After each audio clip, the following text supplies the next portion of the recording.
खुदाम अहमदियत खुदाम अहमदियत खुदाम Ahmadiyyat. Assalamualaikum warahmatullahi wabarakatuh. Sobat muda MTA dimanapun kalian berada, bagaimana kabarnya? Semoga dalam keadaan sehat ya. Selamat datang di program Intelektual Muda Ahmadi season kedua. Wah, senang banget ya program kesayangan kita semua dapat hadir kembali di musim terbaru. Ini adalah program tempat para intelektual muda Ahmadi akan mengupas perihal manusia, wahyu, rasionalitas, pengetahuan, kebenaran, serta masalah-masalah kontemporer lainnya dari sudut pandang Islam. Jika di season sebelumnya kita banyak membahas topik sains, maka di season ini kita akan banyak mengupas topik agama. Nah, Sobat Muda MTA, pada episode perdana di season terbaru ini, kita akan membahas tentang Islam dan pandangan sekuler. Ada 3 poin utama yang akan dibahas, yakni teori perkembangan agama, kritik terhadap teori evolusi agama, dan kritik terhadap kepemimpinan agama. Kaum sekuler menganggap bahwa agama hanyalah hasil dari pemikiran manusia yang dipicu oleh ketakutan dan ketidakpahaman terhadap fenomena alam. Dari sana, maka muncullah konsep agama dan Tuhan. Namun, apa benar demikian? Lalu, bagaimana pandangan serta jawaban Islam terhadap pertanyaan dan kritik tersebut di atas? Kalau begitu, jangan kemana-mana dan dapatkan semua jawabannya pada episode kali ini bersama Muhammad Sulaiman Feros. Assalamualaikum warahmatullahi wabarakatuh. Pemirsa MTA dimanapun Anda berada, kali ini kita akan membahas sebuah topik, yaitu Islam dan sekularisme. Berbicara mengenai Islam dan sekularisme, pertama-tama kita akan awali bagaimana Allah Subhanahu wa Ta'ala menciptakan umat manusia di muka bumi ini. Ketika Tuhan menciptakan manusia, tidak lantas manusia muncul begitu saja, tetapi memerlukan proses yang panjang.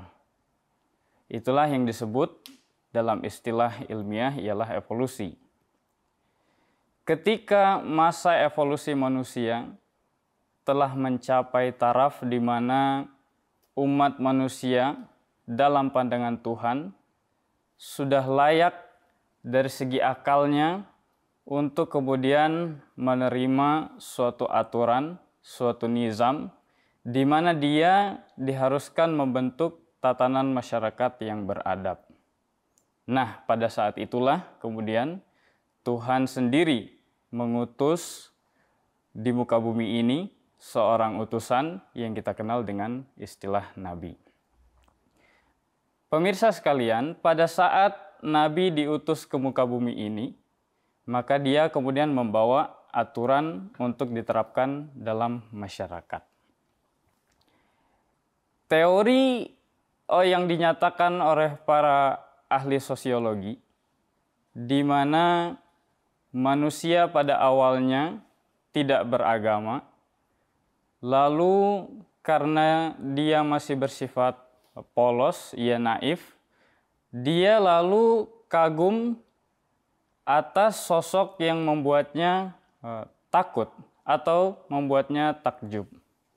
Kemudian dia dengan hayalannya lalu menjadikan apa yang membuatnya takjub atau apa yang membuatnya takut itu kemudian menjadi sembahan.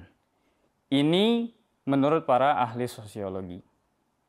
Tahapan berikutnya yang mereka terangkan ialah ketika umat manusia yang tadinya takut kepada sesuatu, apakah itu ada wujudnya atau apakah yang dia lihat tampak besar seperti gunung-gunung atau yang membuatnya takut seperti kilat dan juga guntur, itu kemudian dia sembah. Tetapi setelah itu muncul suatu perwujudan. Dia lalu membentuk wujud dewa-dewa. Dari apa-apa yang dia takuti, kemudian dia bagi-bagi ke dalam bentuk dewa-dewa. Ini kemudian menjadi tahapan yang kedua di mana umat manusia menjadi menganut politeis. Dia menganut paham politeisme dengan menyembah banyak dewa-dewa. Setelah dia menyembah banyak dewa-dewa, baru kemudian dari semua dewa-dewa ini diputuskan bahwa harus ada satu wujud di mana wujud ini lebih besar daripada yang lainnya. Nah, ini kemudian menurut para ahli sosiologi inilah jalan di mana muncul paham monoteis. Di mana pada akhirnya ini umat manusia menyembah satu wujud. Berkebalikan daripada itu, Islam sejatinya tidak menyetujui paham atau teori yang diajarkan oleh para ahli sosiologi. Menurut ajaran Islam, pada awalnya, seperti yang telah saya nyatakan di awal, ketika umat manusia itu sudah layak untuk menerima peradaban, untuk membentuk peradaban, maka Tuhan sendiri menurunkan utusannya untuk kemudian meletakkan satu tatanan, suatu asas untuk dia membangun masyarakat. Baru kemudian muncul agama. Ini sebetulnya yang dinyatakan oleh Islam, bahwa bukan tadinya dia menganut paham politeisme, lalu kemudian menyembah satu Tuhan yaitu monoteis, tetapi sebetulnya pada awalnya Tuhan sendiri mengajarkan ajaran tauhid ilahi, di mana umat manusia sejatinya pada awalnya menyembah satu wujud, tetapi kemudian terjadi dekadensi, terjadi penurunan pada pemikiran umat manusia setelah kemudian Nabi yang telah diutus tadi berlalu masanya. Ini sejatinya yang dinyatakan oleh Al-Quran.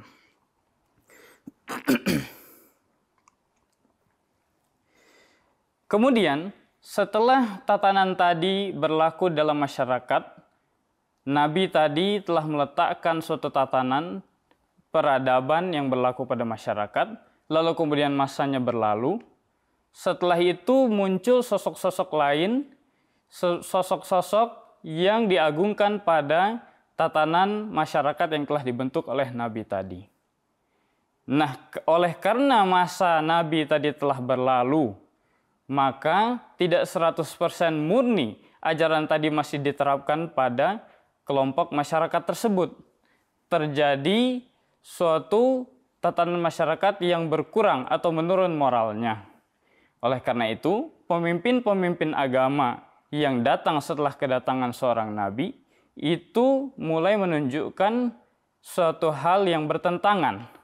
Pemimpin-pemimpin agama yang korup kemudian menyebabkan penurunan nilai-nilai moral yang tadinya sudah sempurna dengan kedatangan seorang nabi yang meletakkan ajarannya. Oleh karena itu, di dalam kesempatan kali ini terkait bahasan Islam dan sekularisme, sejatinya Islam menerangkan bahwa tidak perlu ada pemisahan antara ajaran agama dan juga ajaran yang diterapkan dalam tatanan masyarakat, sebab jalan untuk mengatur hidup manusia sudah diajarkan oleh agama dan bukan harus dipisahkan antara urusan agama dan urusan dunia.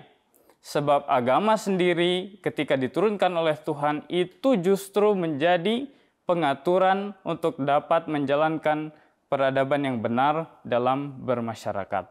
Oleh karena itu teori yang dinyatakan oleh para ahli sosiologi di mana tadinya umat manusia menjalankan kehidupan seperti yang telah saya terangkan, lalu kemudian baru dia beradab, sejatinya adalah paham yang keliru. Pemirsa, dalam perkembangannya, ketika yang tadinya aturan yang didatangkan oleh Tuhan ke muka bumi ini sudah diterapkan, lalu kemudian terjadi penurunan dalam nilai-nilai akhlak, nilai-nilai moral dalam masyarakat, karena setelah berlalunya seorang nabi, pemimpin-pemimpin agama yang menjalankan kepemimpinan agama tersebut kemudian menunjukkan nilai-nilai akhlak yang menurun. Pada saat itu, manusia kemudian menilai bahwa tidak diperlukan lagi ajaran agama untuk dijalankan dalam bermasyarakat. Maka pada saat-saat seperti itu, manusia kemudian menilai harus ada pemisahan mana titik-titik agama, mana kemudian nilai-nilai yang berlaku dalam masyarakat. Lalu muncullah paham sekularisme, di mana harus terjadi pemisahan antara agama dan juga masyarakat.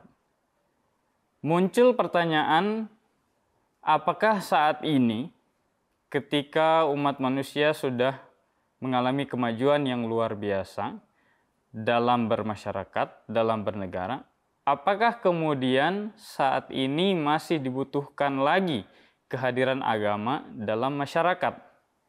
Nah, pertanyaan ini sejatinya tidak perlu diajukan karena lahirnya kemajuan dalam bermasyarakat, lahirnya teknologi, lahirnya budaya yang saat ini kita lihat sebagai kemajuan yang pesat, itu sejatinya lahir dari datangnya agama. Ketika agama datang ke muka bumi ini, lalu kemudian diterapkan dalam masyarakat, itulah yang menghasilkan kemajuan dalam berbudaya. Itulah yang membuat manusia dulu beradab, dia memiliki moral dalam bermasyarakat. Tetapi karena nilai-nilai yang berlaku kemudian menurun dan juga contoh yang buruk daripada para pemimpin, itu kemudian membuat masyarakat enggan, membuat masyarakat menilai tidak perlu lagi menerapkan ajaran-ajaran agama. Nah, saat ini sebetulnya ketika kita menilai bahwa agama sudah tidak relevan lagi dijalankan dalam kehidupan bermasyarakat, maka sebetulnya itu adalah suatu keadaan bahaya karena kita akan kembali lagi pada taraf di mana manusia belum memiliki kemajuan ketika belum diturunkan ajaran agama oleh Tuhan. Ketika dulu manusia tidak memiliki kapasitas yang layak untuk menjalankan agama, maka Tuhan tidak menurunkan atau belum menurunkan agama, maka kita akan kembali pada tahap seperti itu, pada tahap di mana kita belum menjalankan agama. Nah, untuk itulah perlu utusan-utusan yang selalu datang, para pembaharu atau dalam istilah agama Islam disebut sebagai muslih rabbani. Muslih yaitu orang yang mengislah, ya reformer, yang datang dari Tuhan. Orang-orang atau sosok-sosok seperti inilah yang akan didatangkan Tuhan guna menjaga nilai-nilai agama. Supaya menjaga umat manusia yang tadinya sudah beragama, supaya tetap dalam nilai-nilai keagamaan, dalam nilai-nilai kerohanian, supaya tidak terjadi penurunan nilai-nilai moral. Karena suatu ajaran yang telah ditetapkan sempurna pada masanya, itu sejatinya tidak akan digantikan dengan ajaran yang baru sebelum terjadinya penurunan nilai-nilai akhlak dalam bermasyarakat. Ketika terjadi penurunan nilai-nilai akhlak, lalu Tuhan kemudian mengutus utusan yang lainnya untuk menegakkan suatu ajaran yang baru, yang kemudian menggantikan ajaran yang datang sebelumnya. Nah, inilah yang harus kita jaga pada umat manusia saat ini, di mana kita telah mendapatkan ajaran yang sempurna, yaitu agama Islam, di mana kita apabila menerapkan ajaran Islam ini dengan sebaik-baiknya, dengan penuh perhatian, maka sejatinya Islam itu sendiri yang akan menjalankan ajaran, yang menjalankan tatanan kemasyarakatan yang sempurna, sebab semua aspek dalam bermasyarakat sudah diajarkan oleh agama Islam dan dibawa oleh pendirinya, yaitu Nabi besar Muhammad Mustafa SAW. Nah, ini yang perlu kita jaga dan perlu adanya utusan-utusan Tuhan yang datang di kemudian hari, di mana tetap menjaga ajaran yang dibawa, yaitu ajaran Islam. Apabila keteladanan para pemimpin agama sudah tidak dapat diikuti lagi karena terjadinya penurunan nilai-nilai akhlak, maka harus ada dan umat manusia harus mencari di mana sosok pemimpin spiritual yang didatangkan langsung oleh Tuhan, yaitu sosok muslih-muslih rabbani yang seharusnya ada dan tetap ada di kalangan masyarakat. Pemirsa, kita lihat dalam sejarah bagaimana keadaan di saat sebelum kedatangan pendiri agama Islam yang mulia Nabi besar Muhammad Mustafa sallallahu alaihi wasallam. Di Arab sebelum kedatangan beliau sallallahu alaihi wasallam, saat itu keadaan umat manusia telah mencapai titik terendah dalam nilai-nilai akhlak. Dikatakan bahwa keadaan mereka sama halnya seperti binatang buas. Mereka tidak menghargai nilai-nilai luhur, mereka tidak menghargai perempuan, tidak memenuhi hak-hak perempuan. Bahkan pada masa itu pun karena mereka tidak menghargai hak-hak perempuan, ketika seseorang memiliki bayi perempuan yang dilahirkan dalam keluarganya, maka mereka lantas membunuhnya. Ini menandakan bahwa mereka bahkan lebih buruk daripada binatang. Oleh karena itu, Tuhan sejatinya selalu mengirimkan utusannya di titik mana, di tempat mana masyarakatnya memiliki nilai-nilai yang rendah. Nah, dengan kedatangan seorang pembaharu, dengan kedatangan seorang nabi di tempat tersebut, maka Tuhan menggantikan masyarakat tadi yang tadinya bernilai akhlak yang sangat rendah menjadi sosok-sosok yang menemukan Allah Ta'ala, menemukan wujud Tuhan. Nah, mereka inilah setelah kedatangan nabi tersebut menjadi orang-orang dengan nilai-nilai akhlak yang paling tinggi. Bahkan sampai saat ini pun kita masih menghormati nilai-nilai yang diterapkan dalam masyarakat di tempat mana Rasulullah SAW diutus, yaitu di Arab. Sampai saat ini pun orang-orang menghormati tempat tersebut dan orang-orang bahkan berkunjung atau tertarik untuk menerapkan budaya-budaya yang diterapkan di sana, kemudian dibawa di masyarakatnya masing-masing.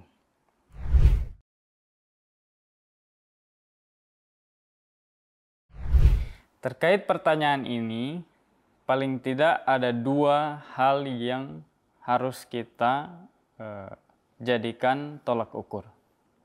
Yang pertama ialah suatu agama dapat kita nyatakan sebagai agama yang benar.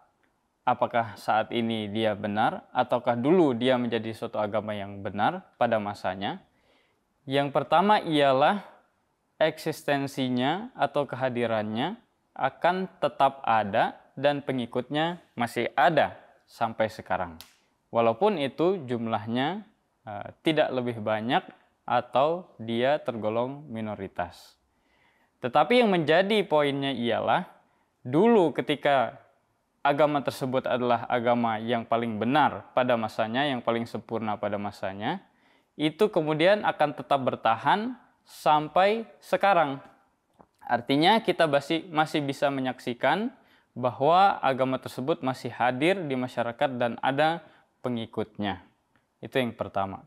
Yang kedua, tolak ukur berikutnya yang dapat kita nyatakan bahwa agama ini dulu adalah agama yang sempurna atau sampai saat ini pun dia adalah agama yang berlaku, yang masih disirami oleh Tuhan dengan air kerohanian, bahwa pendirinya atau orang yang diutus oleh Tuhan datang ke dunia ini untuk meletakkan ajaran agama tersebut, namanya akan tetap harum dikenang sampai sekarang. Orang masih akan mengingatnya. Merupakan suatu kebiasaan, suatu sunnatullah, bahwa ketika Nabi datang ke dunia ini, itu biasanya ditentang oleh masyarakatnya. Tetapi setelah itu, setelah masanya berlalu, orang-orang kemudian berbalik, lalu memuja-muja sosok tersebut. Bahkan ada yang saking berlebihannya, menjadikan sosok tersebut sebagai Tuhan itu sendiri. Oleh karena itu, kesimpulan yang dapat kita ambil bahwa tolak ukur yang kedua ialah nama pendiri agama tersebut, sosoknya, namanya dan jasa-jasanya akan tetap dikenang sampai masa yang jauh atau sampai sekarang. Sobat Muda MTA, demikianlah pembahasan perihal Islam dan pandangan sekuler pada episode kali ini. Sebenarnya masih banyak lagi yang bisa kita kupas nih. Oleh karena itulah kita masih akan melanjutkan pembahasan topik ini pada episode berikutnya. Jadi pastikan kamu selalu menyaksikan program Intelektual Muda Madi hanya di MTA Indonesia. Wassalamualaikum warahmatullahi wabarakatuh.